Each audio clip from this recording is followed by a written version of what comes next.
ভিডিওটি থামাও এবং দ্রুত চিন্তা করো যে 27 যোগ 1 কত হয়, এবং তারপর যদি সম্ভব হয় এটাও নির্ণয় করো 27 যোগ 10 কত হয়।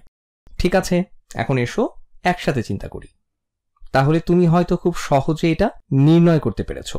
তুমি হয়তো বলতে পারো, ঠিক আছে, আমি যদি 1 যোগ করি এটা 27-এর পরবর্তী সংখ্যাটি হবে, যেটা হলো 28। কিন্তু আমাদের এই অনুশীলনীটি করার কারণ হলো স্থায়ী মান সম্পর্কে জেনে নেওয়া। তাহলে এখানে 27 সংখ্যাটিতে দশকের ঘরে একটি 2 আছে, এটি আছে দশকের ঘরে, এবং তারপর আমাদের এককের ঘরে একটি 7 আছে। তাহলে তুমি 27 সংখ্যাটিকে এভাবে চিন্তা করতে পারো যে 2টি 10, এবং আমার কাছে 10-এর 2টি দল আছে, এবং তারপর 7টি একক, আমার কাছে এখানে 7টি এক আছে, এবং তারপর আমি যদি আরো 1 যোগ করি তাহলে এই একগুলোর সাথে আরো একটি 1 যোগ হবে। তাহলে আমরা কি পাবো? আচ্ছা, আমার কাছে এখনো 2টি 10 আছে, কিন্তু আমার কাছে এখন কতগুলি এক আছে? 1 2 3 4 5 6 7 8টি এক। তাহলে এটি হবে 28।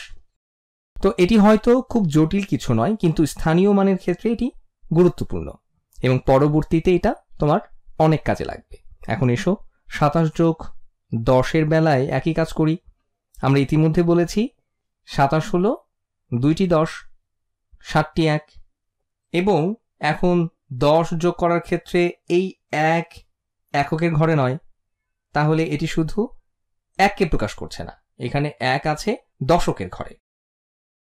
তাহলে আমাদের 1টি 10 এবং 0টি 1 আছে, তাহলে আমাদের শুধু আছে একটি 10 যা শুধু 10কে প্রকাশ করে। তো যখন তুমি এগুলোকে যোগ করবে তখন তুমি কি পাবে? তুমি এখন 1 2 3টি 10 পাবে, দশকের ঘরে তুমি 3টি 10 পাবে, এবং তোমার এখনো 1 2 3 4 5 6 7 7টি একই থাকবে, 7টি এক।